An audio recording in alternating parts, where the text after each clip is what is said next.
Let us do that. We're doing it. Welcome to the podcast. That's right. Movie the podcast. We partially back, baby. Yeah, this is Woo!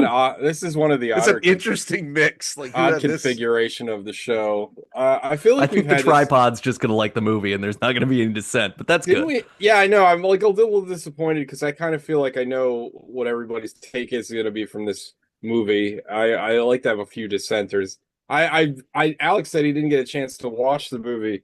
His is the opinion I was the most interested in. He's the only one that's gonna go that would go So rogue, so I would so think.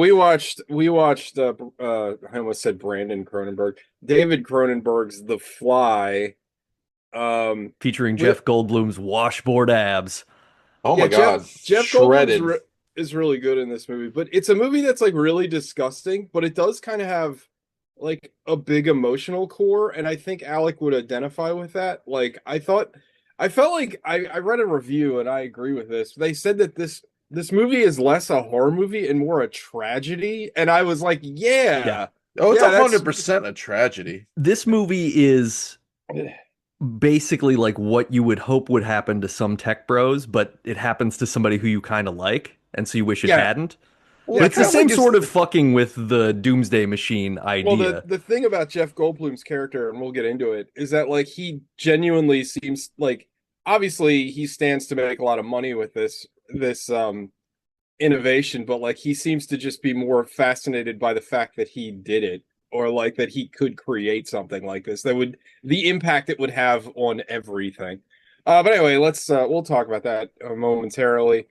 Um, it was a fun movie to rewatch for sure because I haven't watched this movie since I was in like fucking high school, I think.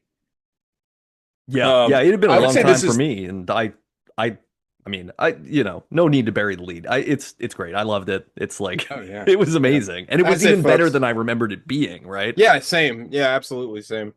I didn't remember a lot of this stuff. I mean, I think we talk about this a lot with older movies and stuff that you remember. A lot of it's you remember like those scenes, right? But I didn't remember a lot of the like connecting fiber of the movie. Yeah, And I yeah. was like, that was a lot better than I remembered.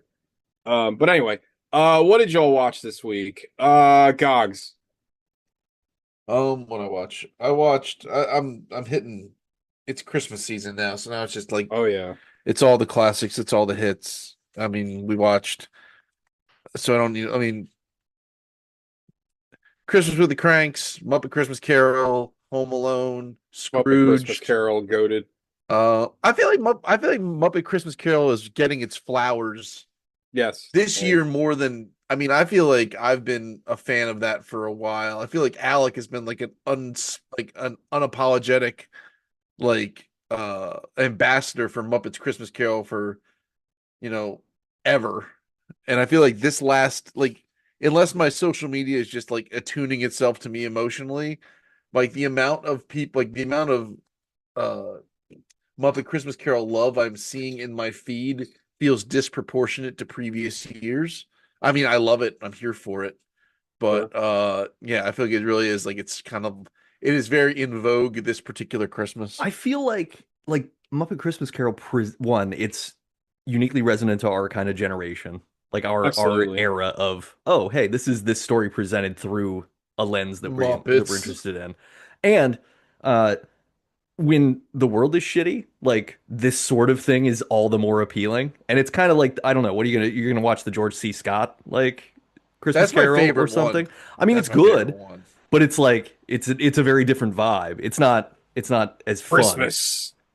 I mean, it's Yeah. pretty. I'll go to the mat on the vibes on the George C. Scott Christmas Carol being immaculate. Like his, I would say, you know, and I love Muppet Christmas Carol. It's my in my and I love the story of Christmas Carol. I think I've been on record on the show saying it's like one of my favorite things about the season.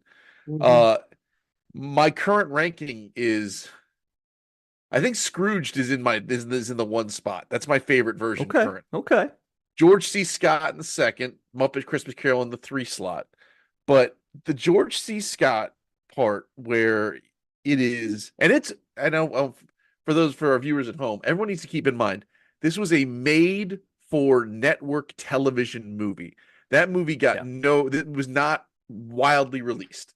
And the scene like is basically what they were doing in Scrooged. They were making a network television version of Yeah. A Christmas Carol. And the very end, when Ebenezer Scrooge wakes up in his two things, when Ebenezer Scrooge wakes up in his bedroom and like has that moment of, oh my God, I have a second chance. George C. Scott sells it so hard, so much harder than Michael Caine does. Like so hard, it is joyous. I love it. That's a Two, really good Yeah. point because he's also, I mean, that's the same kind of thing that he sells in that movie where his daughter is like snuffed out or whatever. Oh, Like, hardcore. I yeah, love that movie. similar ability to show both relief and terror. Yeah. it is wholly, especially with how gruff and like his transformation over that movie is so good. It's so measured, it's so perfect. And that end is just the capstone. I love it. And then the fucking Ghost of Christmas Present in both the George C. Scott version and Scrooged. And Scrooged is another one I watched recently, along with Christmas Vacation. So this was be my Christmas diatribe for a second. The guy from Wicker Man, the original Wicker Man, right, is the Ghost of Christmas Present in the George C. Scott version. Talking about Christopher Jesus Lee? Christ. Is that No, who no, that no, was? no, no, the Yeah, cop, yeah. the cop who gets Oh, sacrificed. the main character. Okay. Yeah. That actor whose name I'm not Yeah, bothering to look up, but I have no idea. he's great in both movies. Mhm. He is an absolute fucking menace in the George C. Scott. He is so like willing to rub Ebenezer Scrooge's nose in it like the entire time.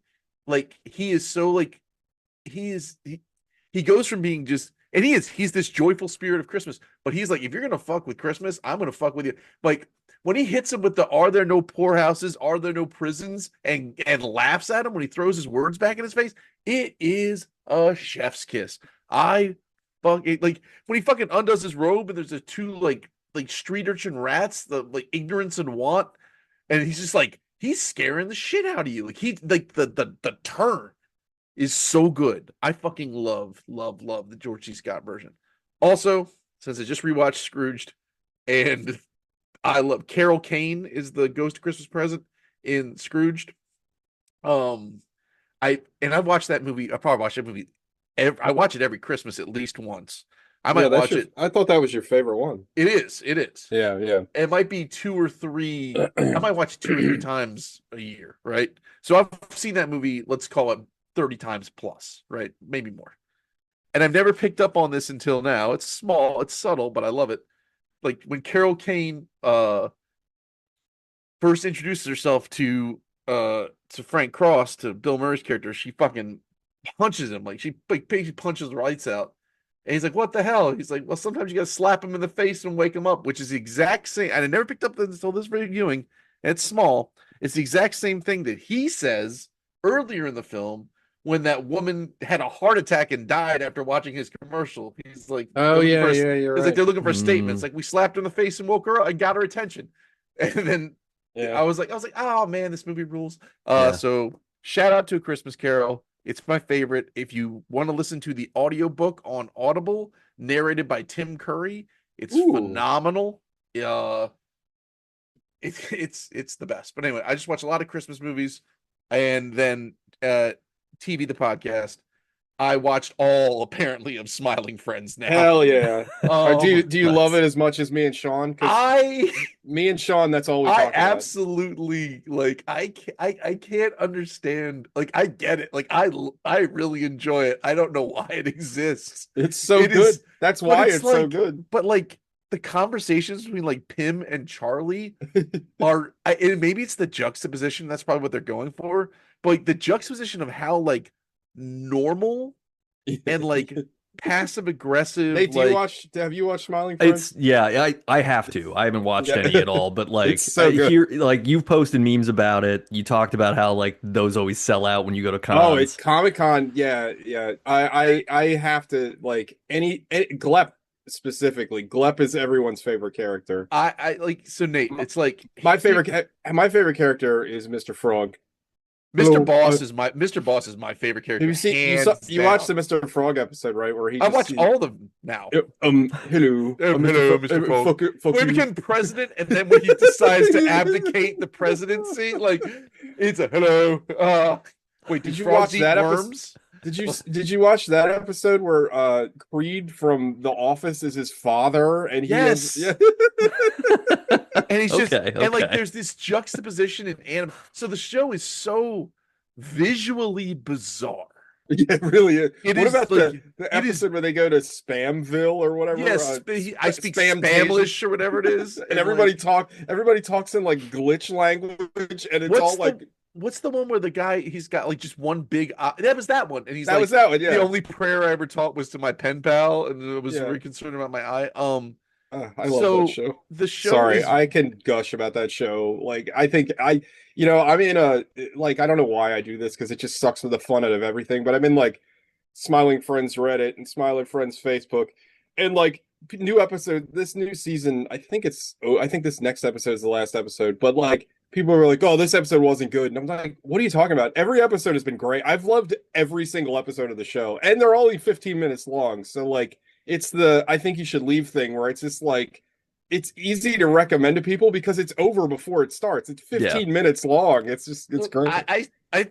I so it is so Nate for just you probably know everything you need to know about it, but like it is visually jarring. Chaotic. It is like Okay. there's different animation styles happening in the same frame. There's live action people that show up. There's live action like- people. There's like 3D Rotoscoping. rendered, like 90s rasterized. Like it's like it is all over the board from There's an a character animation. that looks like Doom Guy out of nowhere. Yeah, there's claymation just Yeah. like happening, but like, and the plots are insane. But the conversations these characters are having around these situations are so mundane and like so Okay. weirdly basic. And like, you know how you talk to people at work? Like, you know, that kind of like the gloves are on, sort of small talky, like polite but firm, passive aggressive, sort of like neoliberal way you would speak to somebody. Sure, like, sure. Totally. it is that happening. It's the weirdest shit you've ever seen in your entire life with two people having like the most boring conversation you've ever heard about it. And then like it is so wild and I love it. Like All right. apparently Alan is like some sort of weird sex symbol and like Mr. Okay. Boss the character Also, was it's the two guys that created the show. They do like almost every voice on the show, which is funny to me too. And I found this out after Smiling Friends. So those two guys do a podcast. Mhm. And it's very funny. Like they're just the guy that does Charlie's voice, like he just cracks me up. Like I just love him. He's funny as hell. And they do Mr. like let's plays and stuff, and them narrating over video games is very funny. Mr. Boss has like his voice is constantly changing and it is it's like he's code switching all of the time. It is hilarious. And Mr. he is a menace and it is Mr. Boss is hands down without question my favorite character on that show. Probably. yeah, Yeah, now I'll I've check it watched out all of because it. I love stuff like that. And you can watch, like I said, you can watch it. Like Gog's probably watched all that in the span of like 2 hours. Probably watched the It was entire like show. 3 evenings. Like I was Yeah. just like, but like it is like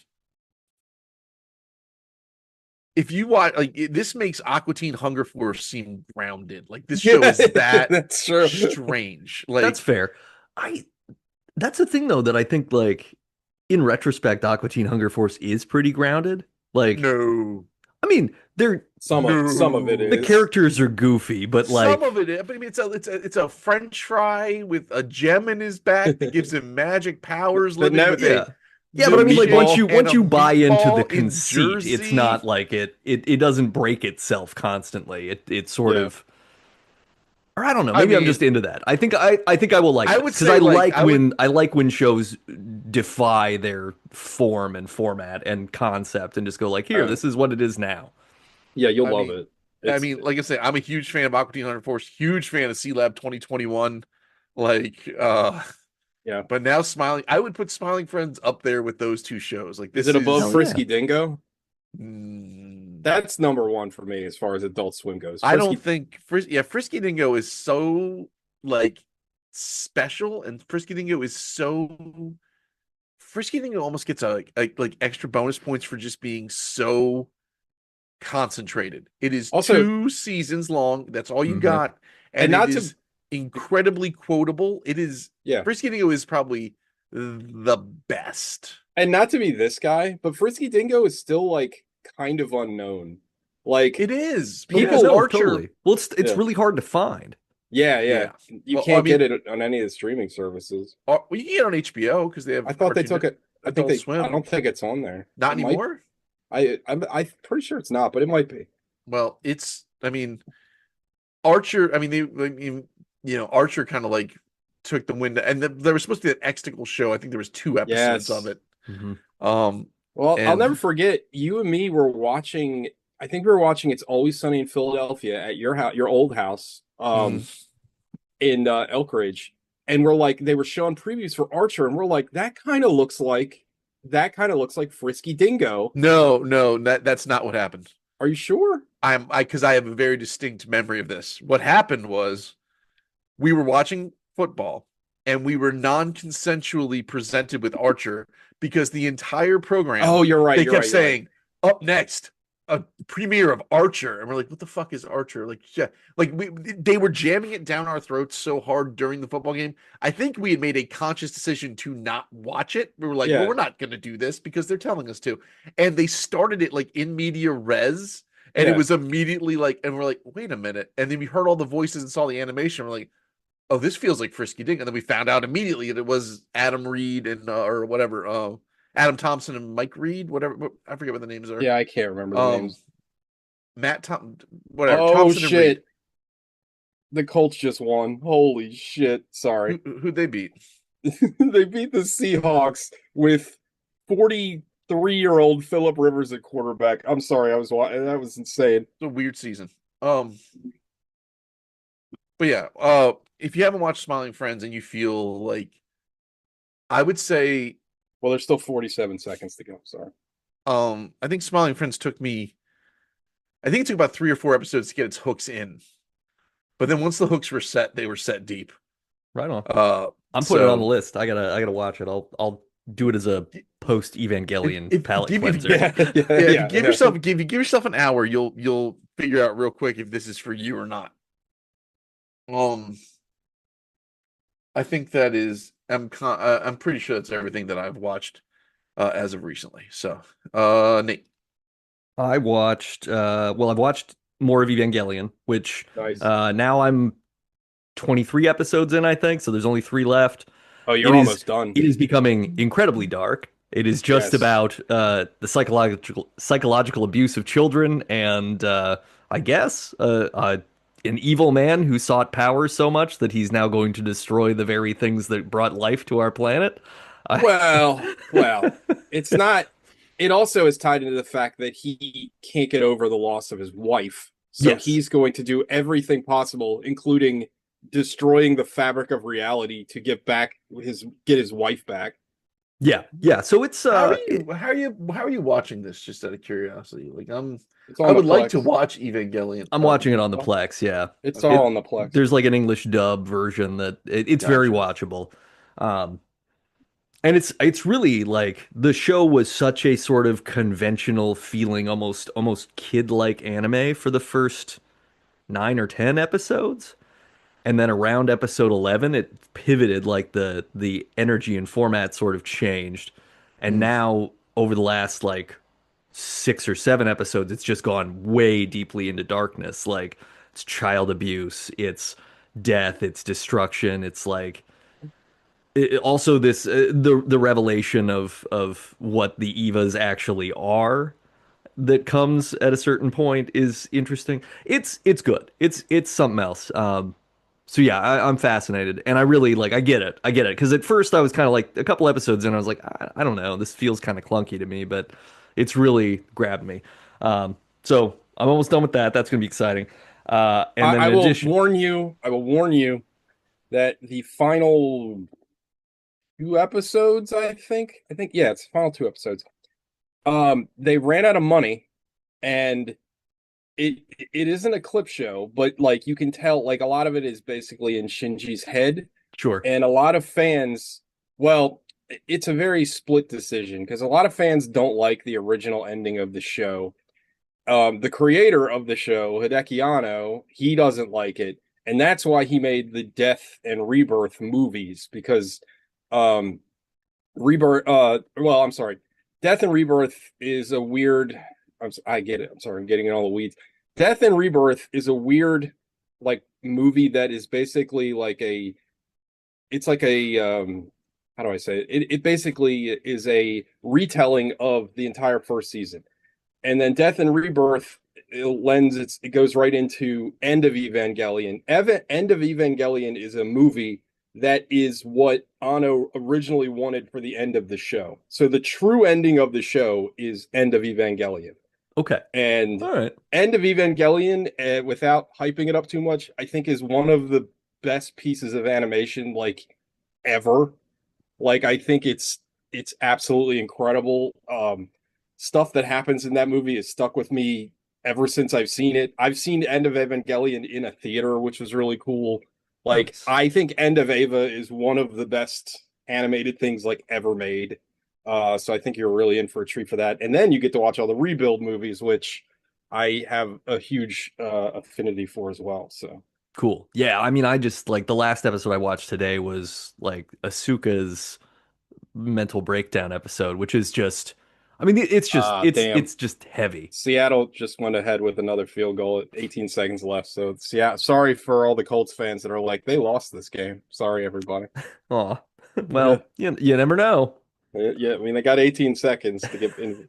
The Colts Anything could kicker happen. made the Colts kicker made a 60-yard field goal to get them ahead of the game, but then Seattle just went right down the field to get another field goal. So, anyway, this is the most Uh, exciting field goal only football game I've probably ever seen.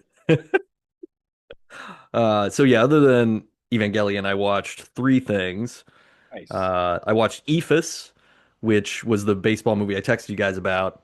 Yeah, I need to watch that. It's really great. It's like it. So basically, the premise is it's uh it's the 90s and a bunch of older guys like our age and older and a couple of younger guys are just in like rec league teams and they're going out to play their last game against each other on their local baseball field before it gets torn down because they're going to build a school on the spot. So it has this like bittersweetness to it, but it also kind of feels like the end of summer and all these sorts of things. And it's like a baseball game. Like you're just sort of there watching these guys who have all clearly been playing against each other for decades, like shoot the shit, give each other a hard time, you know. It's fun. It's a very like fun, relaxing but intimate and pretty like I don't know, emotionally involved movie. And if you like baseball, you'll like it a lot. When did this come out? Like, when did Uh you come across this? it came out last year. Oh, okay. Yeah. Um it was a lot of fun. It was a well worth the watch. It is definitely like if you don't like baseball, you probably won't like it because it is like attending a baseball game. Like you sort of just have to be willing to hang out with people for the period I of time love that takes. But I mean, it sounds like it's more about their interpersonal. I mean, the baseball is just a function of a reason to get these guys together to Yeah, it's like it to like come to like get to some closure on some stuff or what? yeah, the movie like really is about how baseball is this community thing. Like it's a sport that's designed for men to bond in a Mhm. way that like, you know, I because football is a great sport, but like you don't necessarily bond when you're playing football. Like you beat the shit out of each other and then maybe you're friends afterwards. But baseball, you just like, you know, you get on base and the guy on first is chatting with the first baseman, that kind of stuff. And that's like the feel tone like of the whole movie is these I guys are feel just like kind of hanging. baseball two kind of lends itself more to film. I feel like Yeah, there's it's been a very ton of cinematic. great baseball movies, and I feel like baseball has that space where like I feel like it works very well in film. Whereas like football, like there's been a handful of good football movies, but I think Remember the Titans? we've even talked about it on the show. Like a lot of times football, like what's the Oliver Stone one that we watched on the show? Any Given Any Sunday. given Like that Sunday. movie's kind of a mess because of football. Like it doesn't really work that well. Or like a movie I watched earlier this year, Him, is Mhm. like terrible because again, like I don't know, like the things they talk about, like, well, there's always one guy that like overtakes the league, and it's like it's not really how it works in football. Like I think the thing is like baseball is inherently like a character study sport because it's pitcher versus batter. You know what I mean? Like it's yeah, always kind of a one-to-one thing, and then it Well, it's also always is, it's always individual performances. Like it's yeah. always like whenever the ball only works with one person at a time, unlike football, unlike basketball. Like for, And baseball doesn't like football movies tend to hinge on people getting their bell rung, right? Like it has to be about big yeah, hits and stuff like that.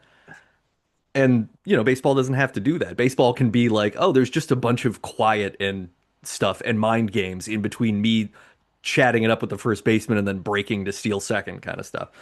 So yeah, Ephus is good. The other two things that I watched Killing on your oh yeah, what'd you recommendation. think? I loved it. So good, I right? give it Such I give it like a 9 because it was a wow, little slow to start yeah, for me, but it is a movie that is so much and I wish Sean was here for this because I immediately thought of like Robert Heinlein and the whole concept that yeah, like an armed society is a polite society. sure, And the movie is all about how that's not true. Like our main character is a samurai, but for all intents and purposes, he wishes to proceed non-violently whenever he can. And then the guy that comes in, who's supposed to like be like, "Hey, I'm the actual samurai, and let's go do samurai shit," is like, "No, we do killing and revenge, and we just let people get hurt in between."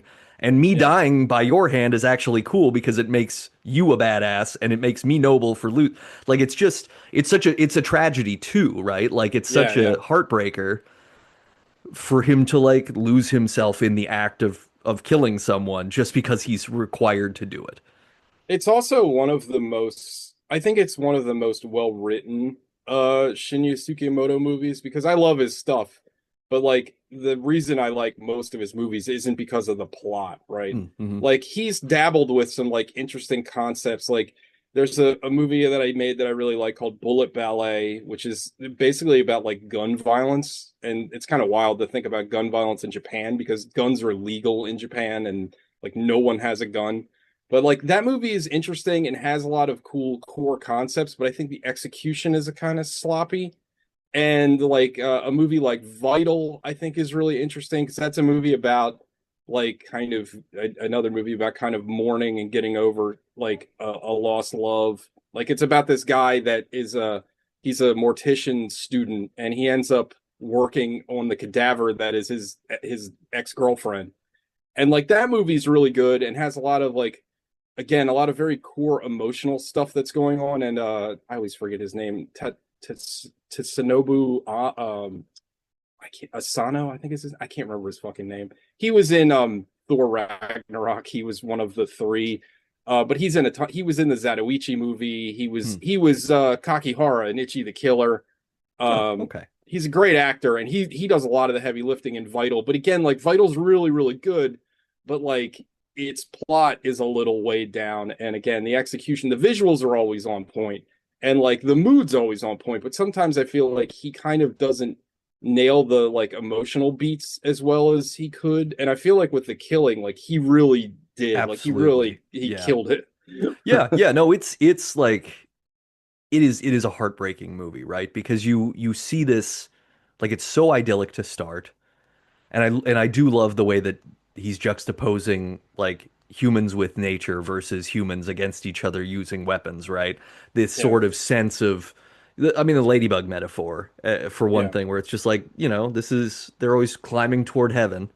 And it's like, oh, well, yeah, and that could be you. You could ascend to heaven simply right, by just chilling the fuck out. But instead, right, everybody's trying to become a warrior, and so kids die, people have to kill other people, women get raped. Like it's this like everybody loses that movie, which is what's such a bitter thing about it. But yeah, it's excellent, I think.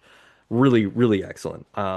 nice, glad you liked it. The last thing I watched, I wouldn't say is excellent at all, but I did it Oh because no. I had to out of morbid curiosity. I watched Francis Ford Coppola's Megalopolis. You watch Megalopoloops. Yeah, Hell yeah, yeah. Oh, yeah. Oh, Which what a here's what I fucking think. I mess. think this is Francis Ford Coppola doing a Baz Luhrmann impression to do a Shakespeare thing that he wrote himself. Yeah. Um, Yeah, I'd agree with that and I completely. I don't like I think it falls in a weird five territory because I won't really ever think about it now that I've seen it, but it was visually cool in a lot of spots. But it's also like so disgustingly earnest and Yeah. on Front Street about everything. It's like, yes, we get that you're saying that we should build things that are good. And we get that you're also saying that this movie is me building a thing that's good. And that we're supposed to accept that, like, we're supposed to turn away from Trump-like figures and turn toward people who have idealistic visions for things. But it's just like so clumsy and tangled up in a Yeah. bunch of stuff. And I'm like, if you wanted to do this, like, why is Adam Driver's character like, getting into scandal after scandal about fucking people and whatever? Like, none of this is sort of helping. It's just making it, I know it's doing a Fall of Rome thing and it's like everybody's doing this thing, but You picked that up from the movie where they basically tell you like explicitly like this is New York City, but like it's kind of like Rome. Like there's like because it takes the place in New Rome is the name of the the, place it takes place. Like, the and everybody's fucking named Cicero and Caesar and shit. So it's the not. fucking the voiceover in that movie kills me because it's like this is what happened in this scene. This is what it's like. Oh my god. And And there's yeah, bless it. Lawrence Fishburne for doing that because he lends a gravitas to just the most like, in case you weren't paying attention, Well, this and, is what's going on. you threw out Baz Luhrmann, but there's a lot of Southland tales in that movie too, because they Yeah, introduce sure. like 7,000 unlikable characters, and they're like, well, this guy represents this, and this guy represents this, and it's just like, in movies, you don't have to tell me what they represent. You can show me what they represent. Like, it's a mess. Also, you should have waited. He's putting it back out in theaters again for some fucking Oh man. reason. Yeah, I mean, Also, the the movie looks really bad. I think like there's parts of that movie that look absolutely the atrocious. thing about the movie is one, okay, he lets himself off the hook by calling it a fable, right? And that's the Right, first thing right. that comes up underneath the title is like, okay, don't take this movie seriously because it's a fable. But uh, the movie's ugliness is sort of its lack of texture because it's so stagey, but it's Yeah. also so flat and CG in weird ways. But he also did a lot of the effects like in camera and practically, and so there's some stuff where I'm like, well, I don't know. The cloud hand grabbing the moon is kind of a cool effect. I don't really know why we needed to see it in the movie, but I think it's interesting. It's just Yeah, it's very like neat. stoned. Yeah. The statues like moving and crying is kind of cool, but again, much like the moon thing, it's just like, well, what's the point? Adam Driver has a power to literally stop time, which is like, okay. But Like only it's until he meets the woman, and then he can't do it anymore, and then she can do it. But then I guess at the end now the baby's the only one that can stop and the start baby can time. stop So time I and don't understand what goes on now. Like they built Megalopolis at the end, and we have presumably won the future, and yeah. now only a baby is alive Because in time. Adam Driver he's able to manipulate this material called like Megalon. Yeah. megalum, which is like it's very unobtainium like. It's like okay. Also, That is also distributed to us in voiceover. It's like, hey, turns out he was able to create this super material that can never be destroyed. It never breaks down. Gogs, can you imagine being an engineer and there's a building material now that it just never degrades? I mean, yes. No, I mean like it sounds like what they would teach us in engineering school, which was to well, things were to be made of, yeah, they call it unobtainium. Basically, it was just mass. It had no friction. It had no drag. It had no coefficient of. It only had one characteristic. It was otherwise, perfect. and So Nate, that's to what your he built a city out of. Yes, but yeah, also now and imagine that it you looked also like can get shot in the But how face and they use the same material to rebuild the entirety of your skull is that it has like? been Is it exploded. like adamantium? Like once it's set, it's that forever, or is it like? I think Like they don't Like, look. This because is there the must be a way to problem. manipulate it originally into a shape, and to do Oh, so, they you would have to break it down they or don't really smelt it or get into Yeah, that something. at all. the problem. One of the main problems with the movie is that because he's decided it's a fable, it doesn't explore any of the world building elements. It just goes like, oh, he Oh, can stop time because we see him do it once, and oh, he so invented it's this all just a because we did a metaphor. voiceover and a cutscene to him getting a Nobel Prize for doing it, And and then also the City of Tomorrow is just this weird. It looks like an old geometry notebook, like textbook from the 90s. it's Epcot Also, Center. Like that's all it also, is. also everything is just everybody just is on these little slow ass moving like rail system. Like it's very goofy.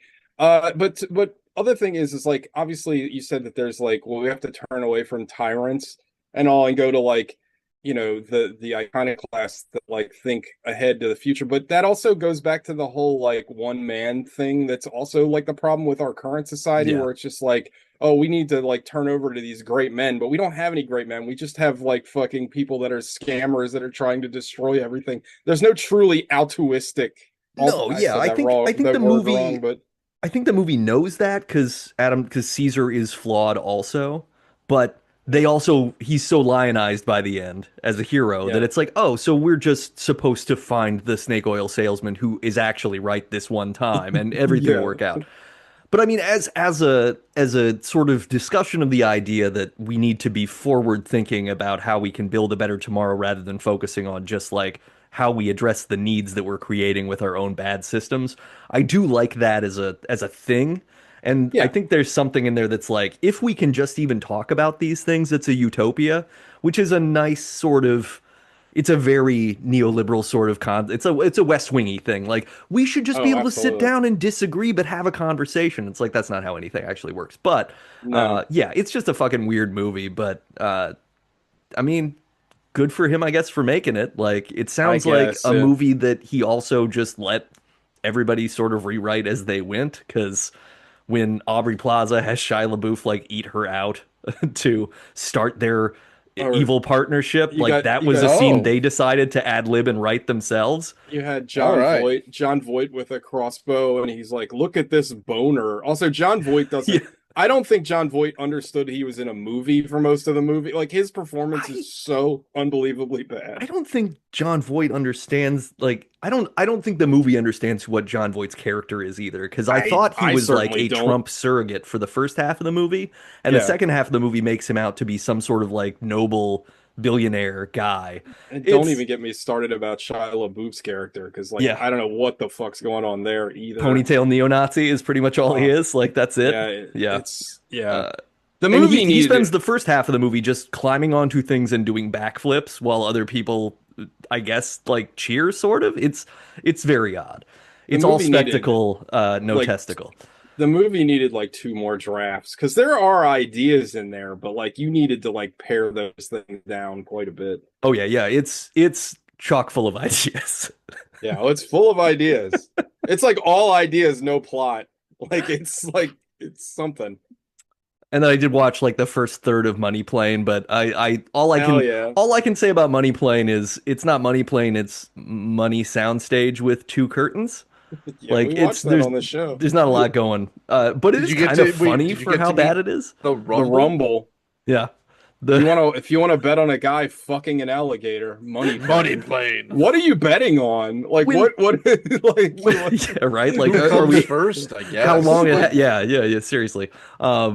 But when the middle Lawrence brother like oh god, yeah. Russian roulettes himself in the face, and I was like, all right. I mean, Yeah. that's kind of funny.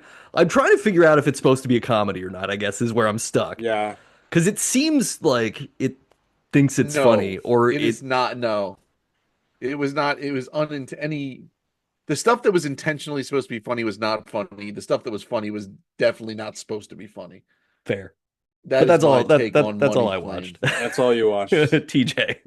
I watched one thing. One thing. One thing. And since I have the microphone, I'm Sean and Sean's on here because you know how he feels about books. I'm gonna talk briefly about a book that I read that I really liked. Ooh, books. So Book the podcast. Ooh. I read a book called A Collapse of Horses. It's a short story collection. I should have looked up the guy's name before I um before I started talking about it. It's written by a guy named Brian Evanson. He wrote a book that I really Oh. liked called Last Days. Mhm. Last Days I thought was really good. It's like a hard-boiled detective story that's about a dismemberment cult, a cult that like thinks you can get closer to God by cutting more of your pieces off your body. Oh my God. It's very surreal. It's very nihilistic. I really like that book. And then I was on TikTok and people were like, you got to read A Collapse of Horses. A Collapse of Horses is one of the most interesting books I've ever read because each story makes you feel like you're going insane.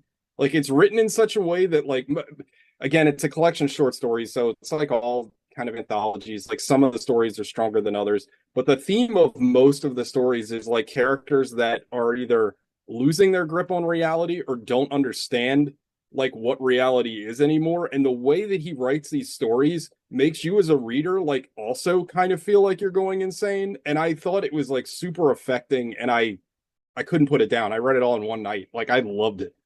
So yeah, go read A Collapse of Horses. Hell yeah. That the titular story, A Collapse of Horses, is one of the most deranged things I've ever read. It's about this guy that gets like he gets an accident. He gets like a brain injury at work, and then he's convinced that like his family's not real and his house is haunted, and like he can't remember if he has three or four children, and then he like understands that his family gets upset by that, so he just lies and tells them whatever they want to hear. And Oh. and the way it's written is very like clinical, and like all the stories are kind of like this. It's very like, very like almost like Yargos Lanthimos style, like dialogue, like very like clinical and sterile. But like if you read in between the lines, it's very disturbing. I couldn't put it down. I loved it. Anyway, the movie I watched was called The Carpenter's Son. It Ah, stars Nicolas Cage. It is a Jesus horror movie. It's terrible. It would fit right in. It would make a great double feature with Noah as far as another like god awful like religious film. Um, the Carpenter's Son is like, what if the Last Temptation of Christ was made by idiots? Because I love the Last Temptation of Christ. I think it's a fucking masterpiece. This movie is just so like boring. Like it's based on some what do they call it? Like apocryphal, where there's like books in the Bible that like aren't in the Bible anymore. I always forget the word for The it, but Bible DLC. no, there's like a bunch of the Bible stories that like aren't in like the official text anymore. Like I think it's called apocryphal, but there's like the Book of Enoch, and this is like the Gospel of Saint James, I think. And the idea is that it's based off of, like in the Bible, basically Jesus is born and then he's like a 35-year-old man. So this gospel was supposed to be about Jesus as like a child and like him learning about his powers. And I've never read it, but apparently like the movie is supposed to cover that, but from just reading on Reddit, like apparently the original text is a lot different, and Jesus is kind of like a vindictive dick, and like it's kind of weird. But in this movie, basically Nick Cage plays Joseph, and he's really bad. He's like terribly miscast in this movie. FK, what's her name? FK Twigs, FKA Twigs plays really? Mary, and Wow. it's like that's weird anyway because she's like in her 20s and Nick Cage is like 60 years old, which is weird. I mean, but Who is he didn't sleep with FKA? her. Well, God that's did. Who is FKA Twigs? she's She's a like a musician. She's yeah. been in movies. She was in the Crow remake that came out a couple years ago or last Okay. year. Jesus, that was last year. Um, I mean, it's not her fault. Like, she's given nothing to do in this movie, which would be a fun like critique on religion, how they don't give a shit about female characters in the Bible, but it's not intentional. Jesus is tempted by this like non-binary devil, which I don't know why these religious movies keep doing that, because if you guys remember the Passion of the Christ, the devil was also this kind of strange kind of female non-binary character. It's like, what are you guys trying to say?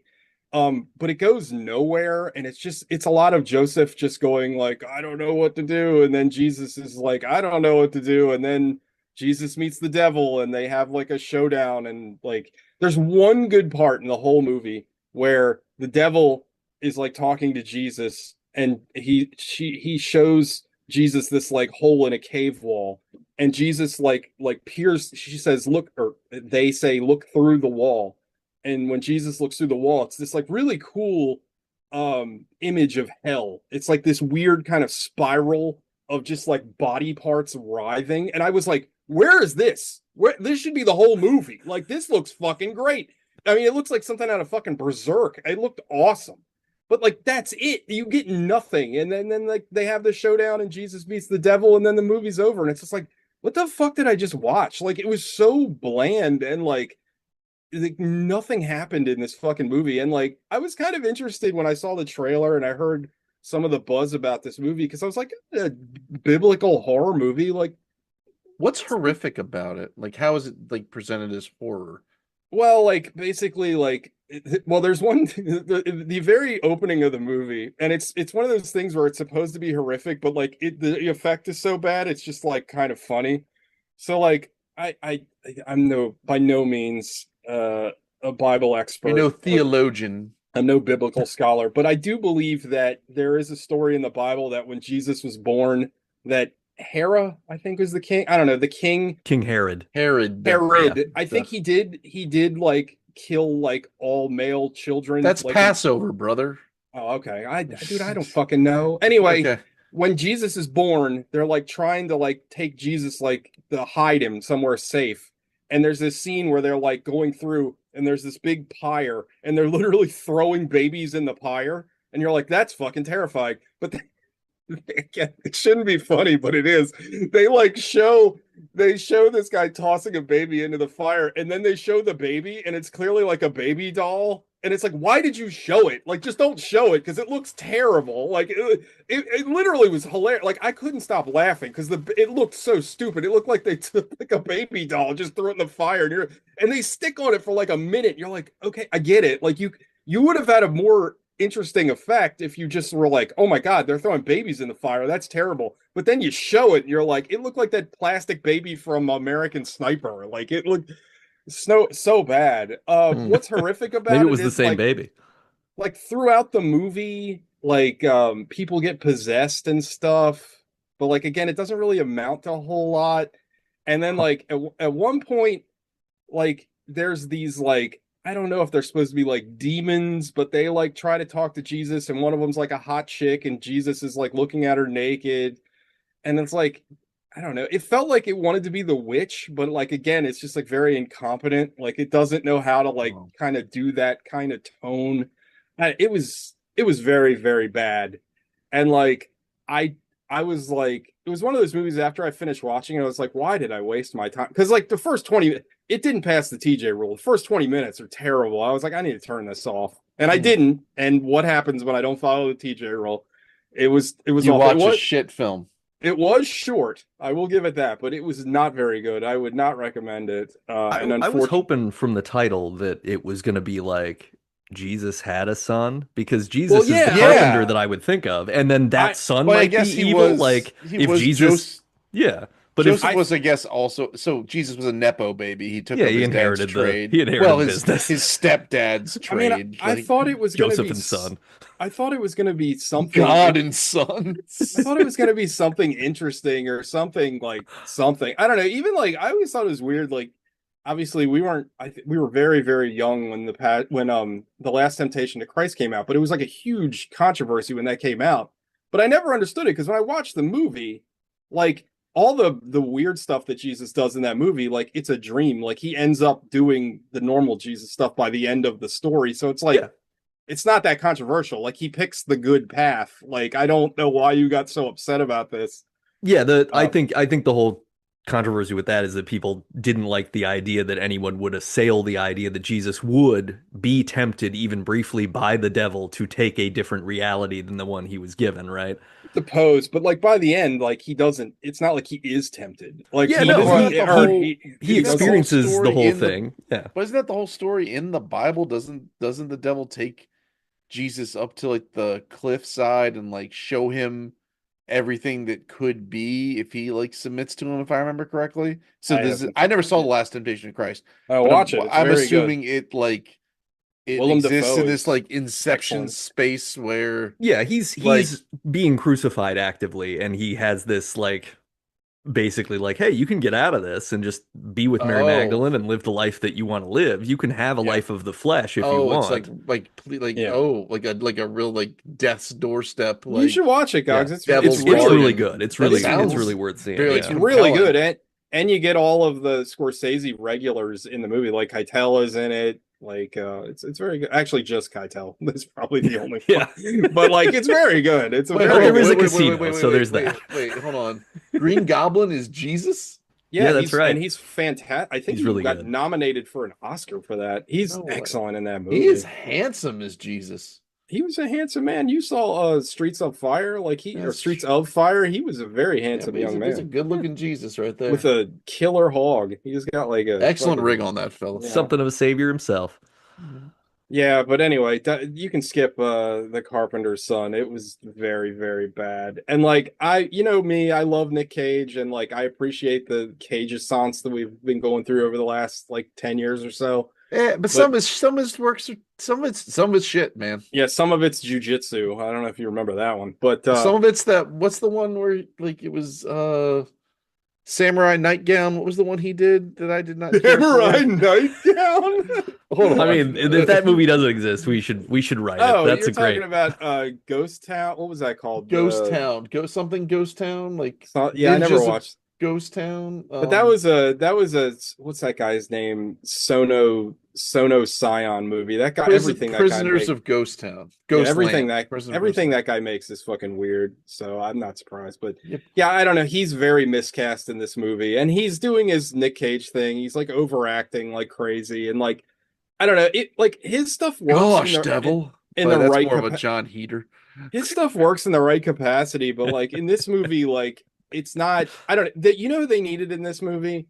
The guy from The Witch, the guy that what's his name? The guy that did the voice of Galactus. The guy that the voice of the Green Knight in the Green Knight. I can't think of his fucking name. He's got like a That's- regular name. That's who you needed in this movie. Like I feel like he would have been perfect in the Joseph role. Also, age up Ralph Anderson. Ralph, and yeah, he's great. Innocent.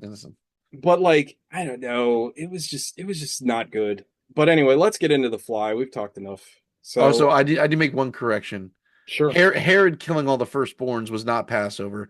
That was the something different. Passover was you had to paint your door You with had blood. to put the blood, but Yeah, so yes. God wouldn't kill your firstborn. So it was still thematically same idea. Still about Yeah, firstborn they're all- murder.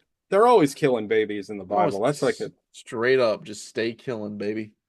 there's some Bible passage I just remember that's about like dashing your child against the rocks. I forget what it is. I don't know. I used to have this book that was like 50 things that you don't know about religion, and one of them was like the horrible shit that's in the Bible that everybody glazes over, and that was one of them. But dash them on the rocks. all right, Gogs, what happened in The Fly? Also, this movie gets points for fucking starting immedially. This movie starts, happens, and ends and I don't know if it was the intention to make this feel like a Fly's lifespan. This Oh, movie shit. I moves. never thought Yeah. about that. This movie moves at an impossible clip. I But will it also say, doesn't feel like it's rushing ever. No, well, no. I disagree slightly, and we'll get into it. But Okay, when maybe he- a little bit at the very end. It feels When like he- when something he got goes- edited out. when he goes through his transformation, and Gina Davis won't get in the pod, and he's like, "Well, fuck it, I'll get some other whore to do it." Yeah. That part seems kind of rushed. Like I felt like that part it needed a little space. But No, other because he's got to buddy. He got to go. He's He's Sonic all, the he's all Hedgehog roided right out now. too, so Dude, he's he just is- not thinking. His fucking fly brain is just pure. Is it id? Which one's the one that's Yeah. here and now? Like Id. he's just Well, Yeah. also we've talked about this over the last couple of weeks. Actually, like Jeff Goldblum's a really good actor. Like he's Yeah. really, really good in this movie, and it kind of made me sad because like we've talked about it again. He's now when he's in a movie, he's just playing Jeff Goldblum, but like he's really good in this movie, and like he's kind of weird, but he's very likable, and like I'd made argue sense- he's playing Jeff Goldblum in this movie. He's still doing his yeah, but I think Yeah. like this is before it became like a he leans thing. into it a little bit more. Yeah, I don't know. I really thought his performance. I thought everybody in this movie was really good, Yeah. Maybe not the like dickhead editor guy. He was a little Oh, much. Stathis was right though, so put me down on that one. Yeah. But anyway, what happened in this movie, guys? We'll talk about it. This movie, wow. All right, so movie opens. We're at and I'm gonna do it in like fly mode. We're gonna fly through this thing. Buzz buzz. Bro is Gina Davis is out there trolling for stories because she works. Congratulations, Nate. The Broncos have clinched a playoff spot. I saw. It was Sorry, exciting. Sean.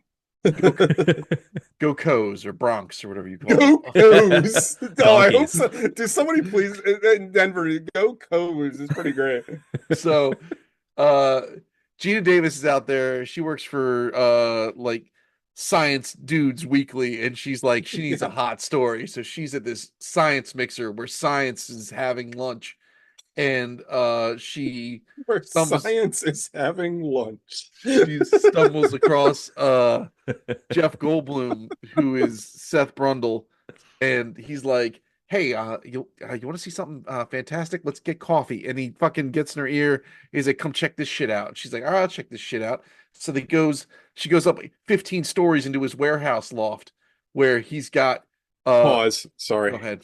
As a child, I aspired to have an apartment like that. I The always thought that apartment was like still so do. dope. I just I thought think that's always great. thought I want a freight the- elevator in an apartment. Right? I always thought that like every the warehouse loft, the warehouse How apartment else are you was gonna like get baboons delivered if you don't have a freight elevator? Fucking you got fucking Wayne's World, fucking Yeah. The Fly. No, It it is rules. funny. It is funny. He goes right to baboons, like no rats, no mice, straight No, to fucking baboons. something that's might have a little bit of sentience and sort of a soul. Clearly So- loves him enough to hug him later on.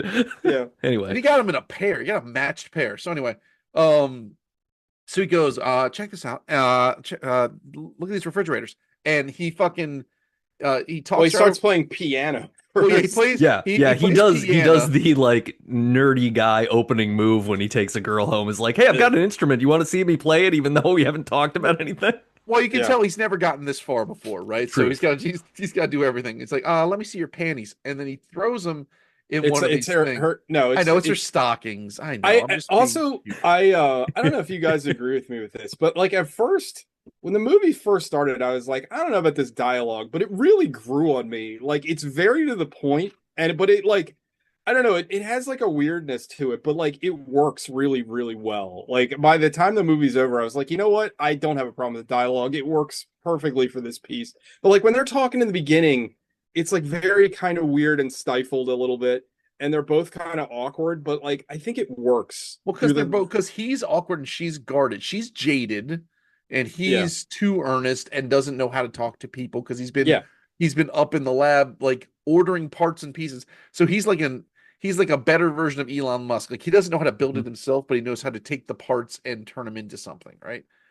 So someone If only this would happen to Elon Musk. We could like why doesn't Elon Musk sign up for the fucking Neuralink that's like burning out people's brains? The- that would yeah, be well, lovely. I mean, that's Oh. part of my whole thought about it. Is it's like, Yeah. yeah, this is this is the one of these guys. Elon Musk talking about killing monkeys, like that Neuralink thing has killed like 75 monkeys or something, like some crazy high number. I think it might even be higher than that. Shout out. I hope they're not wasting all that good monkey. So anyway, so he's like, all right, give me your stocking, and she fucking throws it in there, and he fucking zaps it from one telepod to the other telepod. He's like, it transports matter, but only not living matter. And he does this whole thing. And she's like, well, that's not bad. Like it's still pretty fucking good, Honestly, right? This is a problem with the movie. Is Yeah, if you can send anything that's inanimate anywhere with these things, stop now. Full You have stop. solved 80% of everything already. Like Yeah, you you- just made the shipping industry obsolete. Like he's you- invented email, but you send the whole letter. Like Like the people can whole- just write stuff. Could you Yeah, and imagine boom. people used it that way? Like they wrote a handwritten letter and put it in there and Yeah. then zap that over I to mean, somebody. Not for nothing though, but you're right. I mean, like he's already broken through to something that would He's already change done the impossible. everything forever, but he wants Yeah. more. So, But this is yeah. not enough impossible, right? So she records him sort of non-consensually, and he's like, don't do that. And then she goes back to Yeah, Stathis there is a part Baratheon. of this movie that's that part is a little weird because like in this scene he kind of acts like he doesn't understand that she's a reporter, but I swear in the beginning of the movie she's like I'm looking for a story, but And he's then like, I she's got a like story. Yeah. but then she like gets a story and he's like whoa, hold on a second. It's like well Well, wait because he was like, I think he wanted to like. he just wanted to fuck. Well, no, I mean, I think he wanted to I think he wanted to This movie prime. is incredibly Oh, horny, this movie's by the so way. horny. Yeah. So I think he wanted to prime the pump, but he didn't want to. He didn't want to like slip it in quite yet. Like he wasn't ready for prime Sure. time, right? Right. So he's like, Well, he's don't also this. like because he's been in isolation for 5 years, he's not thinking about human interaction in a way that normal people do. No, it's just been And I think him. that's fair. It's been him, telepods, and some monkeys. He's just And excited. He thinks he's like, oh, this woman actually likes me and wants to come see my fancy coffee machine. I would love to be earnest and show her the thing I've been working on. Well, and Gina Davis is gorgeous. Like, oh, she my stands God, pretty. like She is. Jesus I Christ. think she is a slept-on natural beauty and a wonderful actress. Like I love Gina Davis in She's really good in the movie. Too. everything I've ever seen her in. Shout out League of Their Own. Shout out Kiss Kiss Bang. No, Long Kiss Goodnight. Anywho, she goes to her author or her publisher slash former lover, Stathis Baratheon, and he's like, the guy's a hack. He's just a dipshit asshole. Bang me. And she's like, no. And then Bang she- me. and Bang so- me. I mean, that's pretty much his whole thing. He's just, yeah, he's real gross. She's a real Dagny Taggart. Like everyone wants a piece of her. So then Seth Brundles is like, hey, wait a minute. Just journal this thing while I try and not murder animals, and it'll be like the greatest story ever told. And she's like, all right, bet. So then she shows up at his house, and she is now the telepod documentarian, right? And they're like this, that, and the other ring. And she's like, all right, check this shit out. He's like, all right, well, we're gonna try a monkey, and they fucking put it in the telepod, and it flips that bitch inside out. And she's like, that's not good. He's like, I know, right? And then let's go have sex about it. And then they like land on a capacitor, which pierces his back. More on that later. But then Stathis is like, he's like, I'm gonna stick it to him. I'm gonna make a Mad Magazine-esque caricature of this dickhead and put him on the front of Science Funds, the Monthly Chronicle, and sends an advance copy to her. So then she's like, I gotta go tell this dickhead who showers in my house off. And then that sends fucking Goldblum around the bed. He's like, what's she doing? Is she banging this guy? I don't know, monkey. Let me go teleport myself. So he throws himself in the telepod, drunk, and nude, and just like In a already- Terminator crouch. in a Terminator crouch, and kind of cut. And then, What came first? Was Terminator first or this first? Because it was definitely the same pose. Terminator was like 84, right? Yeah. This was 86. Yeah, so Okay, Terminator. Terminator was first. Well, let's just confirm. Terminator 84. Yeah, so this was after. So they was shout out James Cameron. So then he's like, all right, let me do this. And he gets in that bitch, and I guess the monkey controls it. And then he zip zaps himself across. And what he did not notice was a singular housefly had gotten into the telepod with him. So then he comes out and he's like, hugs the monkey. He's like, we did it. And then he goes to bed. And then Gina Davis shows up later. She's like, hey, by the way, I told off my ex. We can have some more sex about it, but everything's good now. And he's like, oh, well, I did it. I put myself through the pod. I was hammered. And then she like finds some like prickly things on his back growing out of his cut. She's like, oh, those are really coarse hairs. She's like, I don't know what to tell you. So then the movie progresses. That's after they fuck so long that she says, I don't think there's any fluid left in your body. No. That's late. That's later. Oh, is that later? That's All right. later. That's Because later. now he goes on like a sugar bender, and Oh, he is that's- just like Yeah. he is like just There's a line in this movie that I swear like people have said, and I don't know if it's related, if people were taking it from this movie, because this movie is quietly like a very cultural phenomenon. I remember like a lot of references to The Fly in my childhood. Like this movie was a moderate hit. Like it made a lot of money on like not a lot of budget, but like this movie has lived in the popular culture, especially in the 80s and 90s for a long time. But like do you want any coffee with your sugar? Is like something I've heard a ton in my life. So I was like, I Well, wonder. Be Afraid, Be Very Afraid That came is, Mhm. yeah, from that's this right. movie. Yep. When this Yeah. happened, when she said that, I was like, that's where that comes from. Because Be Afraid, Be Very Afraid is lived on till this day. So yeah. So anyway, uh, she's all like, "What's going on with this guy?" My man is like tweaking off of that good cane, and he's like, "I am thinking that I have been purified by the thing. It tore me apart. Oh no, run it back." He was trying to figure out what the hell, why he was inverting monkeys. And Mhm. she was talking about something about how babies make people go crazy when she was like sucking on his nipples or something. And he was like, wait a minute, going crazy about the flesh. Let's think about it. He teleports half a steak. She taste tests both steaks. And she's kind of a bitch about it because she's like, it could use some work, but it tastes like a steak. And then the other one, she's I like, it mean, he tastes cooks it synthetic. in a pan on a hot plate. It's not going to be a Yeah, good yeah. steak no matter what. Yeah, but I mean, It, like, it spare his looked it looked feelings. very overcooked. I'm just Yeah. gonna say that. But anyway, she's like, it tastes synthetic, it tastes bad. He's like, okay, let me go teach the computer about meat. And he does that.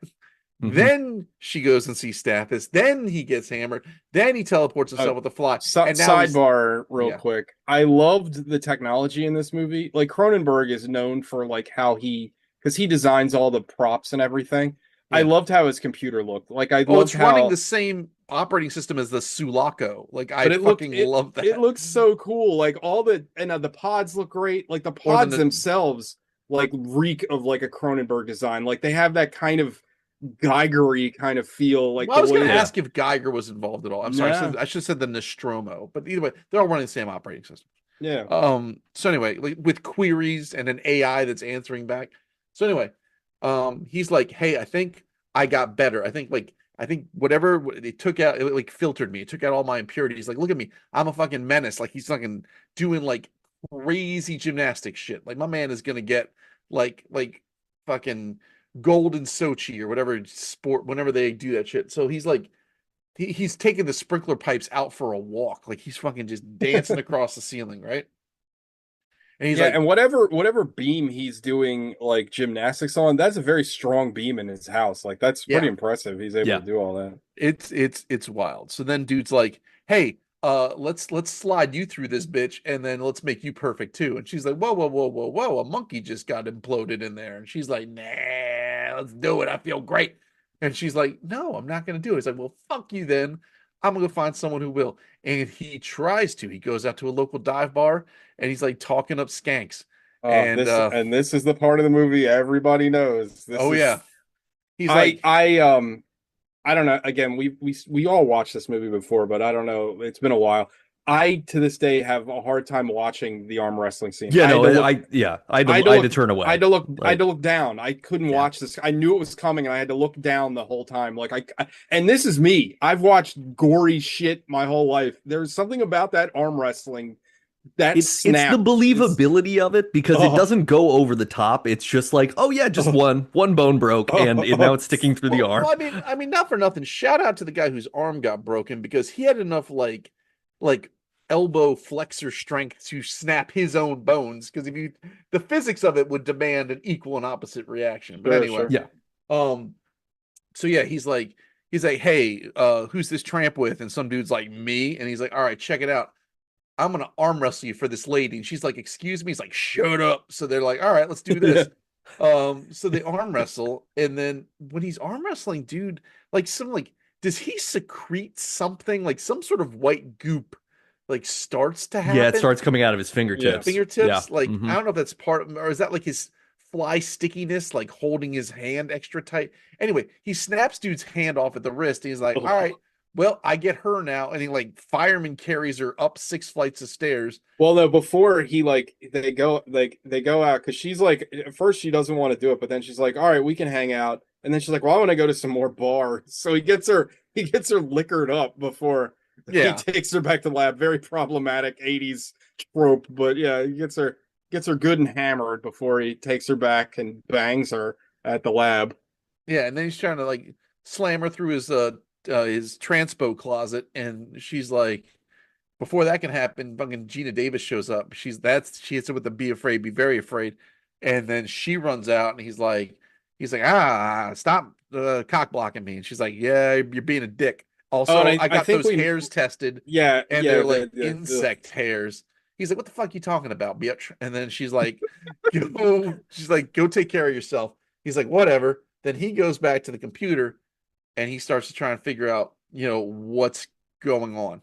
And he looks like shit. Like his face is getting all fucked up. That's one of the other things of this movie that I really liked. I thought the makeup and effects in this movie are second to none because the subtleness of how shitty he looks, it doesn't like I don't again, I watched this when I was younger, so I don't remember, but I just remember him looking like his end stage form like right away. I didn't realize it's like gradual. Like Yeah, he yeah, looks he really looks like a guy who's taking steroids in the first part where he's just like breaking out like crazy and yeah, he's yeah.